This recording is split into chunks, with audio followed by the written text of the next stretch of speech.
just thrilled to have you here. I'm so happy I saw to be here. you recently, not to bring the room down, but I saw you very recently at a very sad event. There was also uplifting, which was Catherine O'Hara's, the gathering for Catherine. That's right. And I want to offer my condolences to you because we all lost this amazing person in Catherine, but you had this relationship that's probably gone on your whole life with Catherine. I mean, you made this incredible role for her in Schitt's Creek, but all of us, that's one of those losses that I still can't quite fit into my head. And the crazy thing about it is that I'm still like, I go on Instagram and her face is there and Moira's clips from the show are all over the place. And every time I see her, even though I wrote the thing, I stop and I watch. And I'm watching not for anything that I did, right? But I'm watching because she is impossible not to watch. Yeah, she's impossible not to love. And it's impossible not to laugh with her in anything she does. And it is like an unimaginable loss. Yeah. No, she was just irreplaceable talent and an irreplaceable person. Really, I may have mentioned this, but at the SNL 50th, it felt totally arbitrary to me unless they just had an Irish section.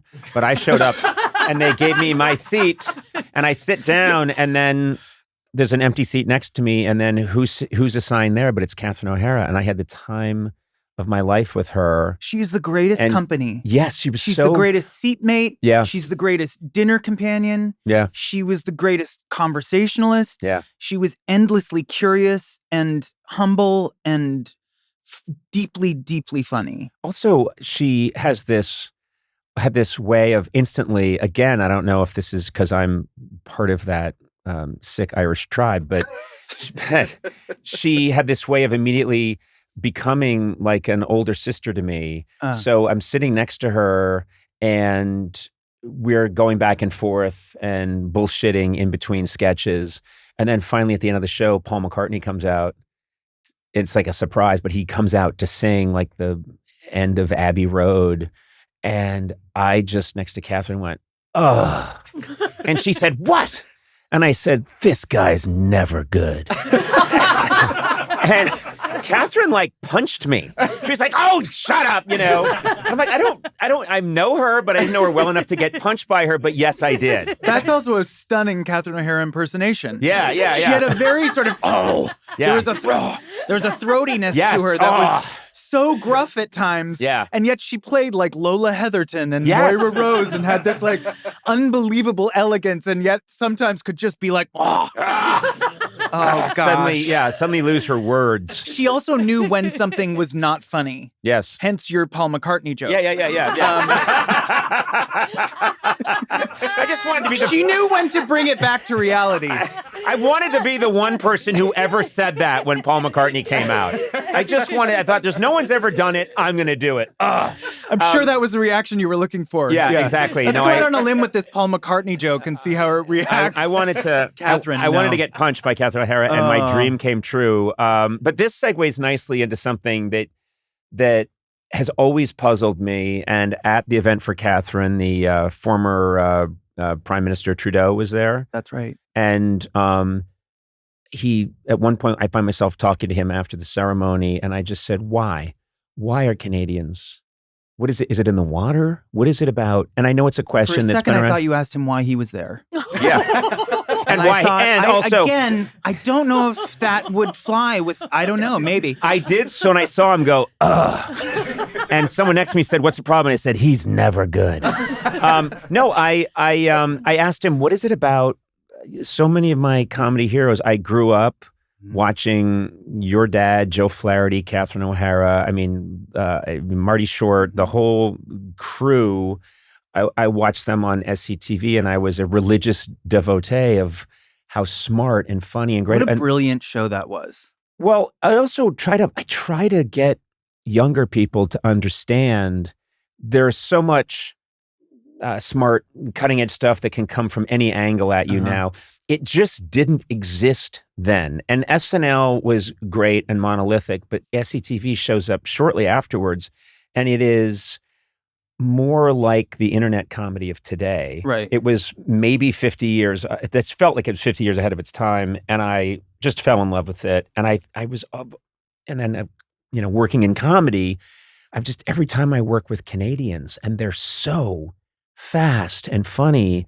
And I'm wondering, you're growing up, was it in Toronto? Where did you grow up? In Toronto. Toronto. And can you explain what this whole thing is? Well, I mean, my dad and Catherine have this philosophy that it's actually not an instinct. It's not a categorically Canadian thing. Right. It's just Canadians who have succeeded have just like, there's a lot of Canadian enthusiasm around them. Okay. But statistically speaking, I mean, I think there are a lot of very successful, specifically Canadian comedians. I believe that statistically it's off the charts, meaning I'm not satisfied with the explanation that, no, there are funny people in every country and somehow Canadians just support. Yeah. No, I've worked with way too many, all the Kids in the Hall guys, Mike Myers, are just, it's an endless list. And it's also pockets of very funny Canadians that have found each other at these points in their lives. And I, going, one of my big like genie wishes would be to go back and watch some of those early Second City nights. Right. John Candy, Andrea Martin, Catherine O'Hara, my dad, Marty, and then, Gilda. Yep. And I mean, then you get into the Godspell of it all, which I would have killed to have seen. Oh, that's the show we all want to go back and hang out at, because it was, it's like every important scientist or every great painter in the Renaissance somehow got together and worked on one painting. It was insane. That's how it felt. This one production of Godspell, everybody was in it. I mean, everybody. Yeah. And it has like legendary status. Yeah. The very first movie I ever made was with Tina Fey, and I was so nervous. And at a break, she came over and she was like, "I want to talk about Godspell in Toronto."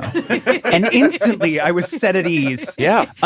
So it's yes, there are funny Canadians, but there's also like these pockets of unbelievably brilliant Canadian funny minds that have somehow found their way into the international sort of zeitgeist. I think it's because we live above America, which is inherently sort of a very prideful freedom and, right. And you'll have freedom if it kills you. We're firing a freedom bomb at you. It's like, what? We can't relate. We don't have that kind of hubris. So as a place that is sort of wanting to be very different than America, but knowing that it is not quite as powerful. Yeah. There is an inherent sort of self-awareness. Yes. That is in the water. Yeah. And I believe self-awareness is what makes the people funny. Yes. It's a lack of self-awareness is the most boring people you meet are completely unaware of how boring they are. Yes. Canadians are very aware of how boring they are.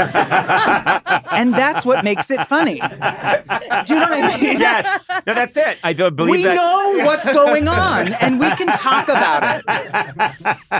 God, I love being Canadian.